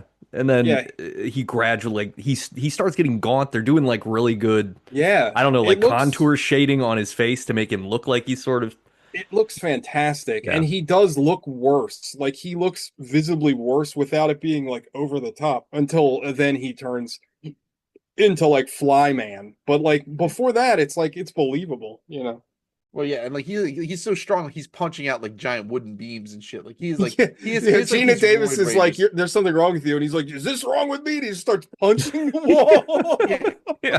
he goes all Kyle on some drywall. It's Yeah. like so then she like dips out and he's like, "All right, robot, tell me what the hell happened." They're like, "Oh, there's something else in the mix." He's like, "Oh, what's that about?" And it's like, "Oh shit, housefly. That can't be good. Did I absorb it?" Like, no, we just decided to Fusion. say disproportionate mass my ass. Let's just mix this DNA up even Steven. And he's like, "That can't be good." And it's not because then she comes back like I don't know. I think he calls her, and like she comes back like a week Well, later or there's something. like a time jump because like when they don't really get into it, but he says it's been like 3 weeks. So like there's like a significant time jump between when he's starting to transform to when she comes the next time. Yeah, and now he's like walking on crutches, and he can barely like stand up, and his parts are falling off, and he's Oh, and losing fingernails. he looks like hell. Now He he's gone like full monster man. Like Yeah, the he fingernail looks scene also I had to look down. I could oh watch part of it, but then when he's like just pulling the next one off and I was I mean, no. I think his ear falls off in this scene. dude, when he I think I'm jumping a little bit ahead, but when he is leaving parts of himself in the The medicine medicine cabinet, cabinet. oh, Yeah. that was so gross. Like Yeah. I was like, that is and then later on when she's videotaping him and he's describing like how his teeth don't do anything anymore and he can only do that vomit thing. I'm like, oh God. Like the whole movie so like that Well, part of the movie is so disgusting. so Even he's in he's this. like, this is disgusting, which was funny. Like that was a funny line. So he's at like his like. This is actually probably his. This movie is like there's peaks and valleys. This is one of the valleys. There is a he's like I think I've given myself some sort of like form of turbo cancer or something. Like this Mhm. is like what's happened. Like Yeah, and I think by now he's figured out it's a fly that got mixed with him. I forget if it's before or after no, this. he did because remember the computer like he like hones in on the extra DNA and it shows like a fly, which So another great vector technology use. Like it looks again, I fucking love all the tech stuff in this movie. I think it looks great. But Like it is cool that he pivots from full on like rage boy to oh no, I'm still a scientist. And this reminded me there's an old story of like when people were developing the atomic bomb, like one of the original scientists, they dropped the material in the space and like the guy got yeah, fully irradiated. oh yeah, And yeah. he was just like, okay, the next 9 days while I slowly liquefy from the inside out, I need you to study this so we know, because that way my Jesus, death won't be in vain. And that's kind of what Seth Brundle's doing here is he's like, I'm gonna die, but I gotta figure out what this is. yeah, That yes, Oppenheimer comic book has that character in it. Uh Dahlgren, something like that. Like Harry Dahlgren. Like Yeah, in yeah. the comic book, he looks like is it Holocaust from X-Men who's like oh trapped yeah, in the yeah, suit, like he's just irradiated. Yeah. yeah. So anyway, he's like, Shout out to Age of Apocalypse, yeah. Holocaust, great character. So he's like, well, I'm fucked. This is not good. Sorry, Gina Davis. And then she leaves, right? She can't bear to see him anymore. And then like 2 or 3 more weeks pass, and now he's kind of like over the hump of like rotting away from a human. And he's turning more into like a fly man because now he's like hey, I think I figured out what this is all about. Check it out. I can walk on the ceiling. Like he's not crippled anymore. He's not Well, this hobbled. is so I read an interview with Cronenberg and I thought this was really interesting because I guess a lot of critics at the time thought that this movie was a meditation on the HIV AIDS epidemic. Obviously, that Okay. was like a huge story back then, still is, obviously. But Cronenberg thought this was more of a meditation on terminal illness. So, like, he's going through like the stages of Stage of grief. grief. Yeah, basically. So, like, But I he's mean, he gone into, does physically get better, right? well, in Like a way, in a yeah, way, like yeah, he's not hobbled anymore. Like he can climb walls. Yeah, he stops being a human being and he starts being Right. the next He's thing he something. Yeah. is. He's Yeah. like I'm the next. He's like I'm now Also, Brundlefly. Like you can I document this. I'll I have a know TV show. I've been talking about it the whole time, but the special effect just of him climbing the walls looks great. And I feel like I know I glaze this stuff really hard nowadays, but like I feel like if you made this nowadays, it would be like CGI and he would be like running across the walls and like Oh, it'd be just the awful. simple like camera trick of how they got him to climb the wall. It Yeah. looks fucking awesome. Like it looks real. Like it's I don't know. I just miss movies when they tried. It's you know what I mean? Like I thought like visually this movie was so rich and interesting, and it's just like I don't know. I just don't feel like you get this shit anymore. Mm-mm. So he's like, check it out. We have a kids show. Watch me throw up on these donuts. Yeah. Yeah. He's like, well, I have teeth. My stomach doesn't work. Food hurts, so I got to slurp it up. Ugh. And then he's like, well, he does that. He shows her it's super gross. He makes acid out of his mouth. And then he's like, you ever heard of like? I think this is where the conversation of like he gets kind of angry. He's like, you ever heard of insect politics? Like, you got to get out of here. Like, I'm not gonna be able to control myself. Like, don't ever come back. Like, leave me to be. Um, Yeah, he's that's once you leave, you can't come back. And then he's right. like, Yeah. I'm gonna be an insect politician. She's like, I And don't know then what you're first it's talking. She's like, I don't know what you're talking about. He's like, I don't know what I'm talking about either. Because he's like, yeah. he's gone insane. Like he's like, He's he, trying. I think he's still trying to be charming and cute, and he just doesn't know what to do anymore. Also, by now, Gina Davis knows she is pregnant with his child, and she wants to tell yes. him Also, before she wants to tell also, him before it happens, but she I can't bring herself to do so. I think we missed it, but there's also a wonderful fucking scene where she goes to the abortion clinic and she gives birth. Also, the abortion doctor in this scene is David Cronenberg, which I thought was funny. Yeah. Um, That was but David Cronenberg. that was David In the Cronenberg. dream sequence, it was. Oh, Yeah, in the Not dream sequence. not when Yeah, she actually goes. the one that gives birth, she gives birth to a literal like maggot, which I was like, dude, I mean, come on, that was so great. Oh, it's like But yeah, a 3 foot long bag. but the doctor in that scene is Cronenberg himself, which I was like, that's pretty funny. Like, Yeah, so she has a nightmare about that, right? And then he's like, so he keeps losing body parts. He's keeping track of all that stuff. He's got in his medicine cabinet. Um, he is he's like leave me alone, like I'm losing my ability to reason and be compassionate. um and then she's like couldn't break it. I don't think there's a third interaction that I'm missing. I think these are all the interactions, and she's well, like, the third interaction would be when he like steals her back in like a monster movie fashion. but is there one? So here, so she comes back and Well, sees him. He's she walking shows on up when he's got the cane. the canes. Then she He comes comes back, back he a second throws up time. He on the throws up stuff. on the donut and his ear falls off. Yeah. And Is they there a hug and he's like, I'm disgusting. And then I think there's a third time she comes back and that's when he says, hey, you can't come back here. yeah, And that's the one That's where when he's she climbing on the walls. right, and that's where she shows after she shows the videotape to Stathis, and then he's like keeping all of his parts and pieces. He's looking worse and worse. Right, so there's that one middle visit where he's kind of like, well, maybe this is the next step in evolution. And then by the third visit, it's like, no, it's not. And she couldn't bring herself to say something. And he's like, leave before I hurt you. And she says Stathis out in the street, she's like, I need to get this thing out of me like right now. Let's fucking go. And he's like, I know a guy because this guy is a real piece of shit. Well, before Yeah, that happens, though, we have to do like this movie is interestingly like pro body autonomy, which I think is very yeah, cool and something that you Yeah. sort of overlook. But like, she's like, "No, I need this out of me," and he's like, "Are you sure?"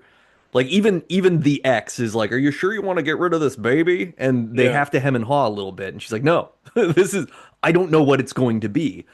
Yeah. Like, rip it out of me, like, right now. He's like, all right, well, let me call my, like, 24-hour late night abortion doctor. So they go and find that guy, and they're getting ready. But Seth overhears this. So then they go to dude's clinic with a operating suite with a exterior glass wall.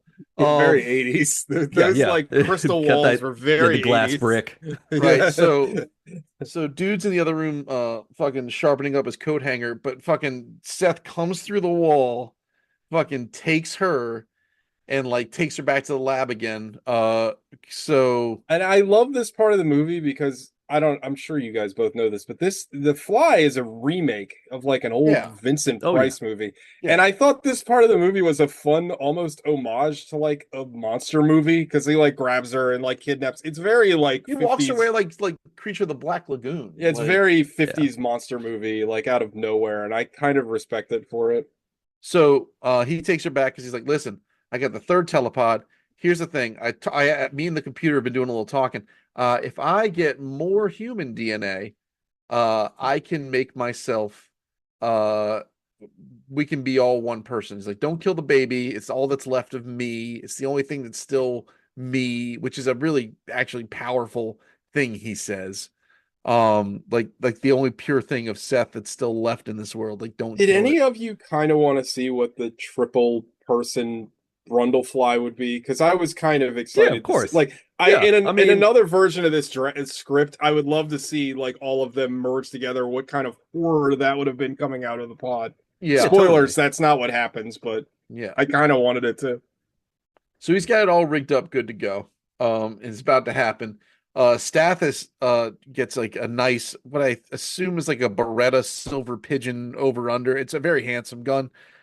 He takes it to Seth. Yeah, what is that? It's a very interesting gun because It's an over under shotgun. it's like a two shot like shotgun, Yeah, but it loads like vertically. I have one. I'll show it Oh, to is you. that how? Yeah, Yeah, it's that's pretty nice. cool. Yeah, it's pretty cool. It's a sporting gun. It's a gun of Oh, it's like a gentlemen. hunt. This is not a this is not what it's not meant to kill mutants. Like, this is not it's not purpose built for Well, that. how many guns would you say are designed I would've- expressly to kill mutants, I would have Scott? chosen just in what I have in my home, it would have been the last one I would have picked. Fair, okay, sure.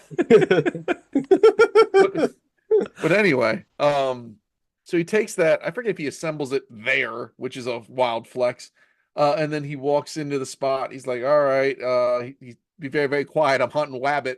And then Brundlefly jumps out, fucking grabs him, fucking like strikes him away.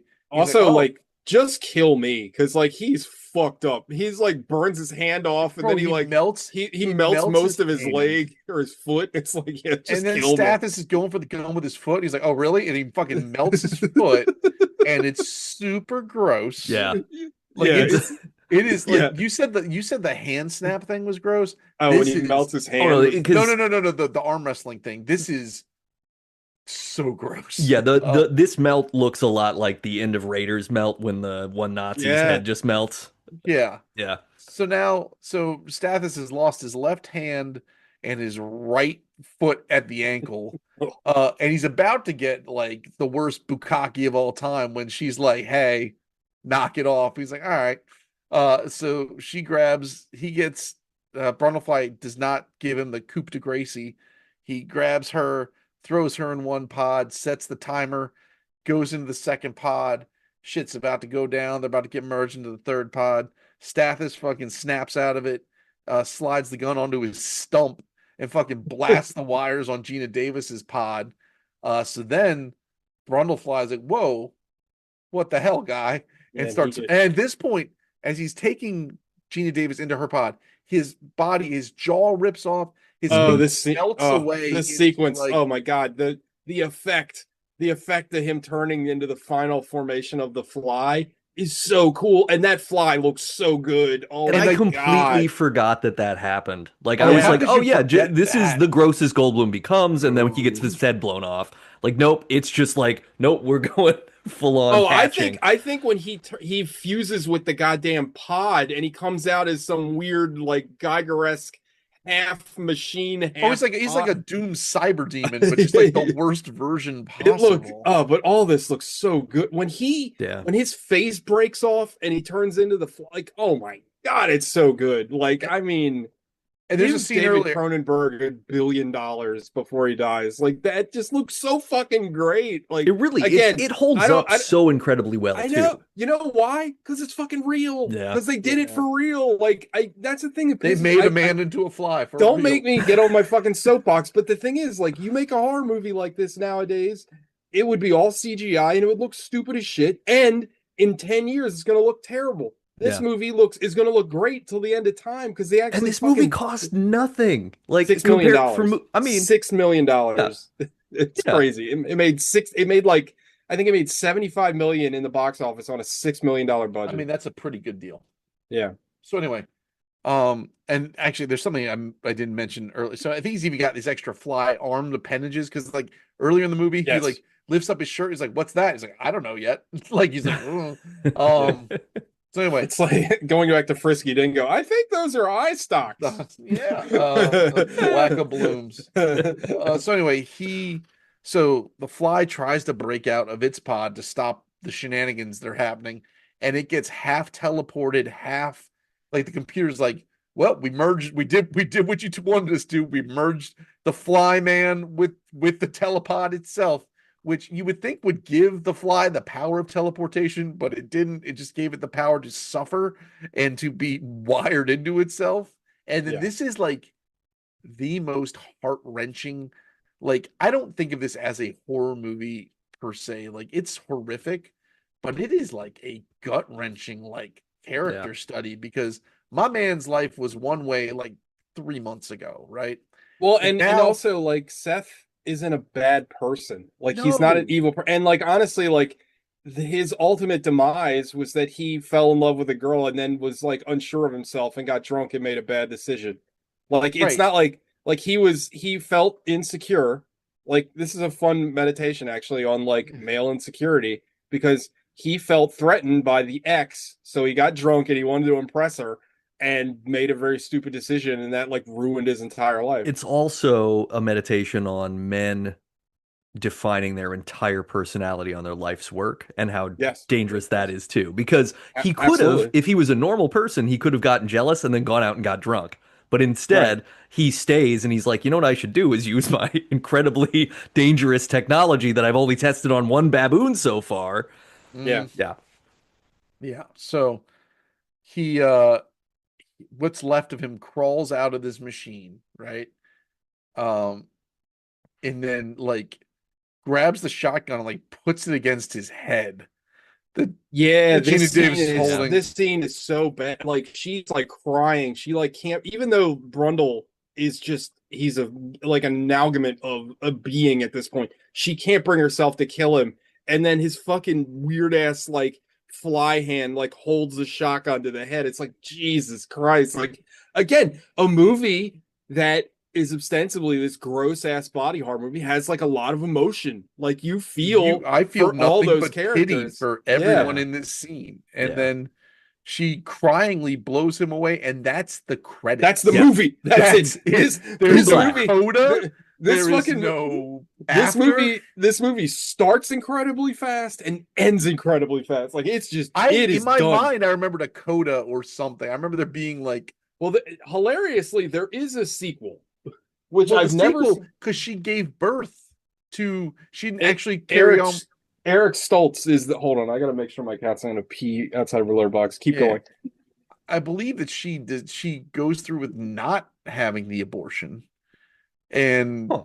then I believe the second. I believe the Fly 2 is Seth's son. That is let's see, Stoltz and Daphne Zuniga. from fucking Spaceballs. Yeah. Several months after the events of The Fly, Veronica gives birth to a larval sac and dies. Oh, wait. So, Tej. Oh, hold on. So go ahead. Sorry. So, several months after the events of The Fly, Veronica, Yeah. Gina Davis character, gives birth to a larval sac and dies. The sac splits open to reveal a seemingly normal baby boy. Yeah. That grows up to be Eric Stoltz, right? I think. Yeah, Anton Bartok, the owner of the company that financed Seth Brundle's teleportation experiment, adopts the child and names him Martin. Martin grows up in a clinical environment, so he grows up as a science. Now I want to watch The Fly too. Well, John Getz is also in The Fly too, and Yeah. I really wanted to pick it, but I'm not gonna pick it. I have a different pick, but yeah, I hear the sequel is really bad, but I've never sat down and watched it. It is what the guy who made it, the guy who directed, his name's Chris Wallace, but not spelled like one would think you would spell Wallace. It's Walas, Wallace. Less. Um, and he did special effects for a lot of things, including The Fly. That's probably how he got the He did job. special effects on The Fly, Enemy Mine, Gremlins, Return of the Jedi, E.T., Mm. Airplane, Some great effects. Arachnophobia, Hey, the guy Naked is Lunch. so he's a Cronenberg guy, obviously. He directed The Fly 2, Tales from the Crypt, I guess, Till Death. So one of the I stories of don't. Tales from the Crypt. Yeah. And The Vagrant. I don't know. I don't know what The Vagrant is. But anywho, I might give that a look. But yeah, this movie just ends. It just ends. Yeah. Yeah.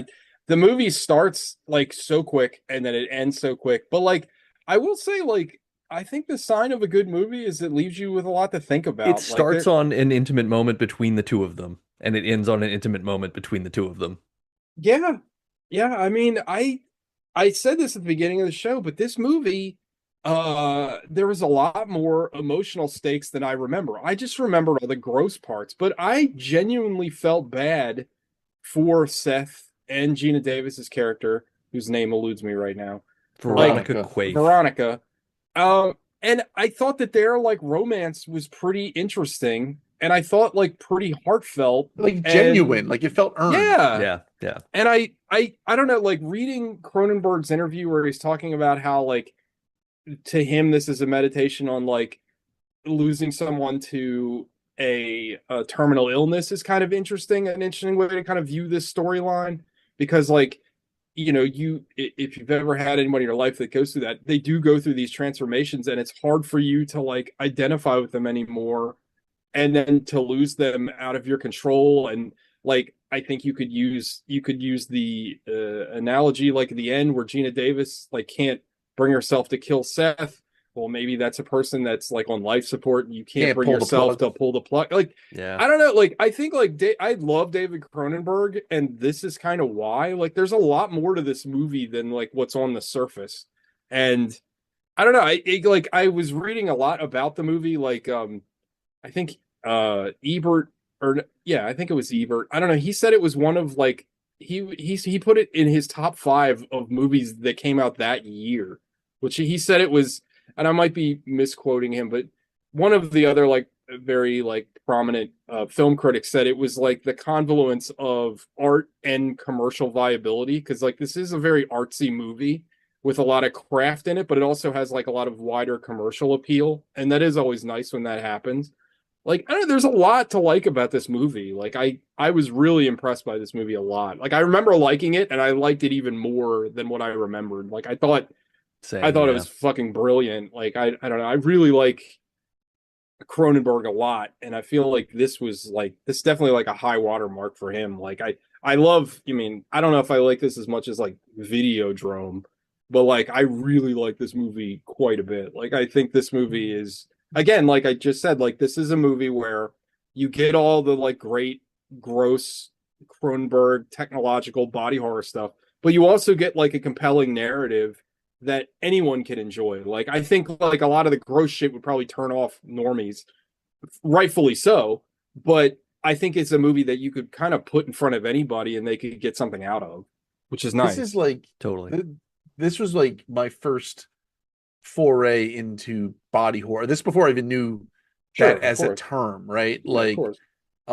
I remember watching this probably too young on like WB 54 or something. You know, I was thinking about that. They used to show this on regular TV, and I can't imagine what that cut of the movie must have looked like. Because like it they was must have, still pretty.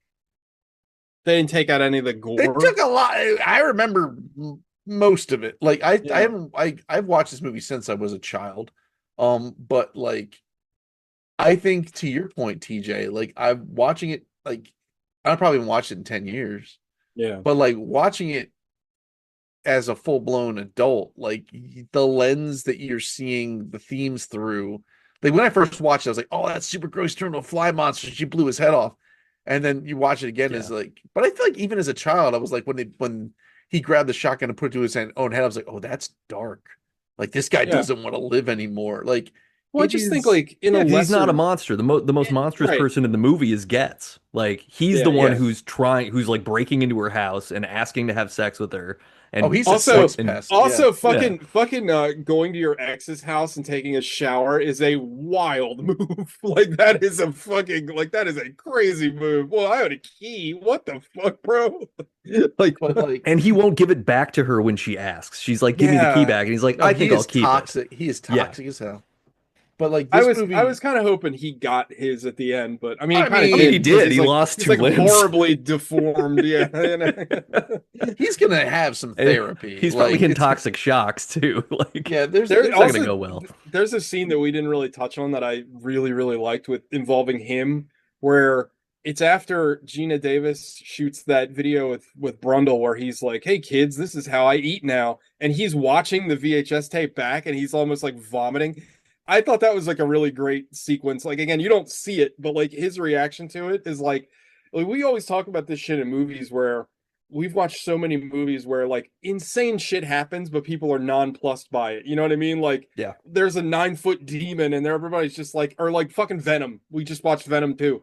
There's a fucking 10 foot tall Venom monster, and everybody's like, hey, great costume. It's like, what the fuck? It's nice to watch a movie where like some like unimaginable, like fucking mind breaking shit is happening and someone has an appropriate reaction to it. You know what I mean? Like, I don't know. Yeah. It's a very well written film. no, it's I don't know. Five Knuckle Shuffle Time. We talked a lot about this yeah. movie. Well, I have a feeling I know where this is going. Gogs. I, I really want to give it a 10. Like I really do. I think I'm What's gonna give holding you back? I don't know. Like, is it nothing? That's all I needed. That was all the encouragement I Yeah, needed. It's a 10. I don't know yeah. if it's rose-colored glass. I mean, it's not flawless, but it's getting a 10 for its merit of just being one crisp. It is the tightest 96 minutes you'll probably ever see. Uh fucking Goldblum's great in it. Gina Davis is great in it. Set design is amazing. Art design is insane. Special effects are off the wall. Plot is driving. You give a rat's ass. Everything is, even the fantastic stuff is grounded enough reality to make you go, oh, okay. And then you just feel for all the like there's big feels in this movie, and it's super gross. Like it is awesome. And at 1986, like get the fuck out of here. Like Also, this movie is over in a clip. This movie is very fast. it's Like it's, I think the runtime is what, an hour and a half, a it's little over an 96 hour. minutes, but it Yeah. doesn't it like it's great. It is like I don't think I'd change anything about it. It's the best version of this movie. Like you did it. Like it's been through the telepods. It's been purified. All the additives have been taken out. Like no notes. I love it. I love Goldblum's is I don't know where this falls in his like acting I don't know where this falls like in his in like this wasn't the first thing he was in, right? But it must have been, and he No, must have because he had was in enough. Buckaroo Banzai was before this, maybe. I hate And that movie. Sorry. eh, Cancel that's me all fine. you want. I'm not a fan of that movie at all. I feel like he must have. It's very popular amongst nerds. I've I didn't never like it really. either. I didn't like it either, and I thought that was going to get Beef Weasel Matt McCormick to break me in half, but Matt does love that movie. he does. Matt is not a violent person. I know, but he looks like he's capable of extreme and Oh, quick he is. violence. Yeah.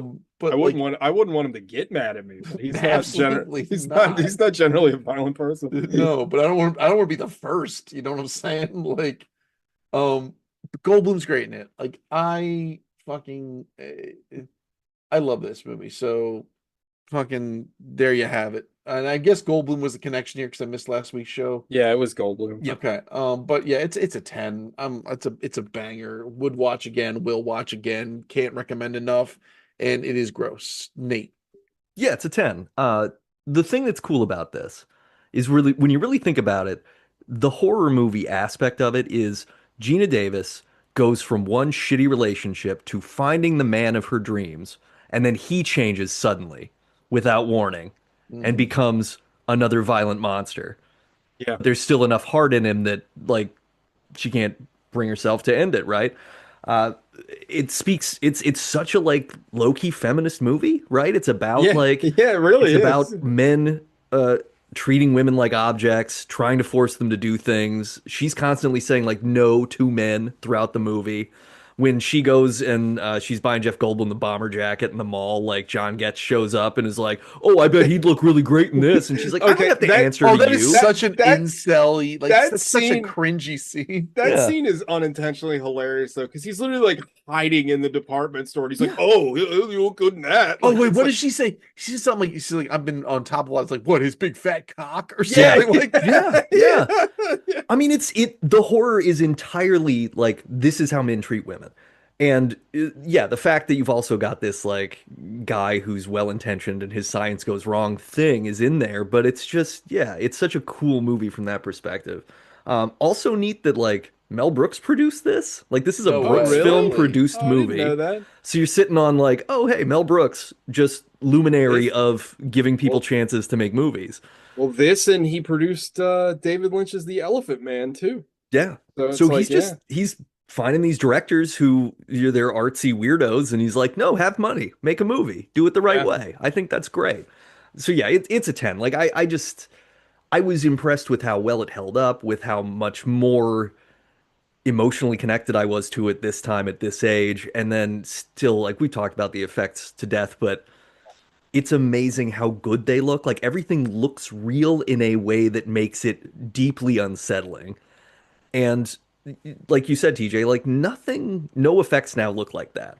Like it No. would be too glossy, too polished, something would be janky somehow. And like the Everything jankiness in would- this works everything would- because he's a mutant combination of a man and a fly. So nothing has to look perfect. It's allowed to be kind of Yeah, crunchy and yeah, jagged. and everything weird. would have that flat Netflix lighting where it would either be too bright or too dark, and it would just be, yeah, it would be shitty. I Yeah. don't know.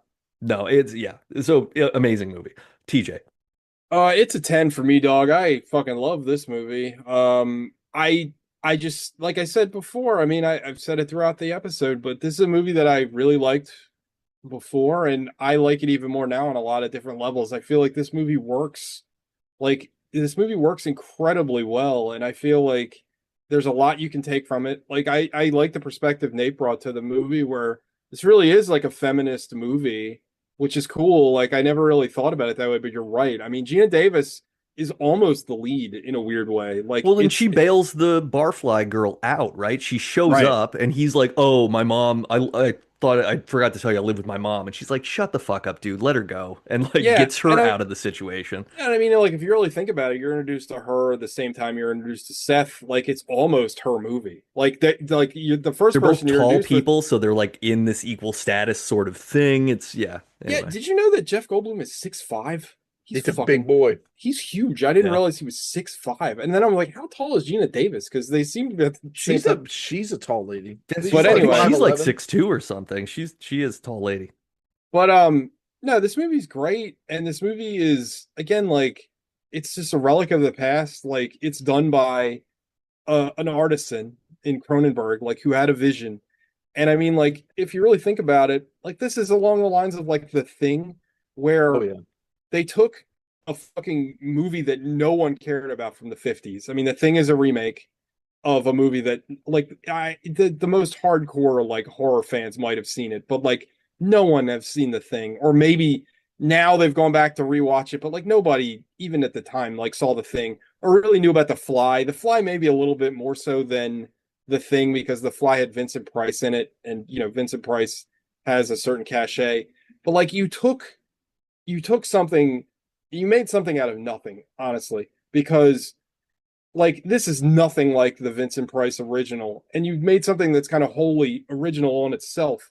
And I feel like that is another aspect of filmmaking that we don't get anymore, because You know, we have shit tons of remakes and we have shit tons of fucking soft reboots and all this horse shit, but like nothing ever feels fresh.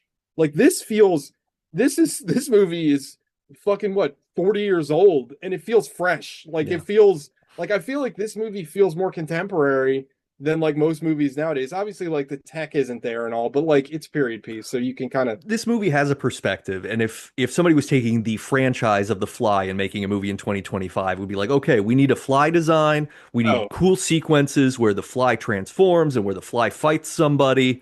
Like it would be all that shit and no substance. And this is like all substance with really cool grossness. yeah, and it's just a really really good movie. And like I said before, that whatever critics said that this was like the perfect confluence of artistry and commercial viability, I couldn't agree more with. And I wish like there was more stuff like this. I mean, I think like it's funny you said that Mel Brooks produced this, because I think like David Lynch's Elephant Man is a lot like that too, because that movie Mhm. is very artsy but also like a very easily digestible film. That probably, aside from the Straight Story, probably the most like easily digestible David Lynch film. And it's like that's perfect. Like I love this movie. I thought this movie's great. I'd recommend this to anybody. It is very gross. There are some tough parts to watch, but again, it's part of a piece. Like it's supposed to be gross. One of my favorite lines in the whole movie is when Seth like pukes on the donut and he's like, "Oh, that's disgusting." Like he still has enough of his humanity to realize, "Oh, that's fucking sick as hell." Yeah. It's a fucking great movie though. It's a 10. It's a fucking masterpiece. David Cronenberg's the man. Um, I get sad because David Cronenberg is very, very old, so he's probably not going to be with us for much longer. I love his son. Like his son is wonderful, and he does a lot of great things. And I've liked all of his son's movies. I'm glad we have him. But David Cronenberg is a very special filmmaker and one of a kind, like David Lynch. I mean, him and Lynch were contemporaries and good Yeah. friends. So it's like I don't know. I feel like there's something about him, and he's one of the people that like made me into a film nerd in the first place. So you know, I don't know. I really really love this movie, and if you're like kind of a neophyte to David Cronenberg and maybe something like Videodrome or X to Zen or even like some of his newer work like Crimes of the Future is a little too much for you, is like a bridge too far, watch The Fly, because The Fly is a movie that has all of his trademarks without a lot of the like kind of impenetrableness of a lot of his kind of bigger concept movies. Like I thought Crimes of the Future was fucking brilliant, but it is a very tough watch. And I feel like if you're not into his style, it's like a Yargos Lanthimos. Like if you're not into the kind of vibe that he's putting down, you're not going to get into it. Like I can recommend the Fly to anybody. Crimes of the Yeah. Future is a very specific movie for a very specific audience, but it's a 10. I have a pick, unless anybody else has a pick. I think this was Nate's pick. Yeah, I technically picked The Fly, so Uh, I Uh, have a I have a pick that it's a movie I've been meaning to watch for years because I kept hearing about it. John Getz is in it. It's 1977's The Sentinel. It's a psychological religious horror movie. okay. um, I've been meaning to watch this movie for a very long time. It's supposed to be very gross and very weird. So yeah, it's only an hour and a half, so even if Alec hates it, he's not gonna have to watch it for very long. But yeah, it's called The Sentinel. It's about a New York City model with a troubled past decides to make changes in her life, breaking up with her boyfriend, relocates to an apartment in a brownstone where the only tenant is a withdrawn blind priest. After experiencing strange occurrences, begins to realize why the holy man is the only one present. The building has an evil presence that must be kept in check at all costs. I mean, that sounds very Yeah. cool to me. It's Um, got a lot of people in it too. it also has a ton of people, a lot of older people, but we'll have Jeff Goldblum is actually in the movie also. Yeah, It's got Christopher Walken's in it Christopher too. Walken is in the movie. I Tom didn't realize. Berenger in case we want to do the substitute movies or I Major League something. didn't we do one of the substitute movies? I feel like we might have a million years ago. But anyway, yeah, The Sentinel is my pick. I'm looking forward to watching it. Also, the poster for The Sentinel is fucking incredible. Um, that's mainly the reason I've been wanting to watch it for so long. So, Yeah, it does look really yeah, cool. that's next week. I will put it on the Plex. That's the show, everybody. You know what to do. Eat your own ass. Get out there and happy Hanukkah to those who celebrate. I think today is the first day of Hanukkah. It'll be over by the time we post the show, I think. But but Got a yeah, whole 7 days. yeah. Oh no, It yeah, won't be over yet. it won't be over yet. But Just yeah, deal with Or it. eight. ha- Eight happy. crazy days. There's the fucking there's a Instagram. He also has a lot of other social medias that I follow. Catatonic Youth, which just posts like goofy music videos and like celebrities embarrassing themselves. Smokey Robinson has a cameo, Oh and yeah, there's I've this seen message this. where he's like, "Happy Chanukah." I don't know what Chanukah is, but Happy Chanukah. And every time I hear Hanukkah now, I just like Happy Chanukah. Happy Chanukah, everybody. All right, everybody, that's the show. Go watch The Fly. It's a banger. It gives our seal of approval. I know Sean would have given it a 10. I'm dying to know what Alec would have given it. Yeah, we're gonna have But to he get an probably Alec report next week. he's not gonna watch it. If he didn't get to have to watch for the show, he's not gonna watch it. I don't think he's gonna watch it. I bet my money, just if we're speculating, Six. I bet he was in like 8 territory. You think? That's a I little think high. he likes Goldblum. I think no one in this movie is a real scumbag piece of shit. Well, except for the X. Yeah, Yeah, except but for like, Getz, but but like, but yeah. like, Alec doesn't like it. He expects there to be scumbags in movies. He doesn't like it when they are the focal point or the main character, or they're trying No. to like, Oops, Yeah, all no. scumbags. yeah, or Also, like they're trying to like make them seem good. John Getz was in Blood Simple, which I forgot, and that was a movie that I loved and Alec absolutely hated. I was really surprised at that. Also, John Getz is in Don't Tell Mom the Babysitter's Dead. Yeah, he's John in a bunch of stuff. John Getz is in a lot of movies. Like he was in Men at Work, which is a movie I'm pretty sure we did on the show. We did. Charlie That and movie Emilio. sucked. Yeah, he was in The Social Network. John Getz has led a pretty illustrious film career. I had no idea. Well, anyway, I also want to say the Sentinel poster. One thing It's we didn't so point good. out when you said it is the T in Sentinel is a It's a cross. cross. Yeah, it's so it's like, awesome. okay, It's this is so going to be that good. kind of cool horror movie. I love Yeah, it. Religious it's horror so movies are a lot of fun. It's so good. And the yellow, it's fucking badass. Yeah. He's also John Getz is in Requiem for a Dream. Wow. He's also in the last. I haven't watched this yet, but what's his name? Vigo Mort. I did the It's Always Sunny thing. I Viggo can't even Mortenstern? say. What's his real name? Viggo Vigo Mortensen. Mortensen. He made a western a couple years ago called The Dead Don't Hurt. Like he directed it. He's in that. He has a lot of Right. credits actually. Yeah, I almost call him Viggo Morgenstein because that's what fucking Mac calls him. Now I can't. It's like quesadilla. I can't say quesadilla anymore thanks to fucking Napoleon Dynamite. All right, everybody, that's a show. We've been rambling for 5 minutes. All right. Bye bye. Bye bye. Laters.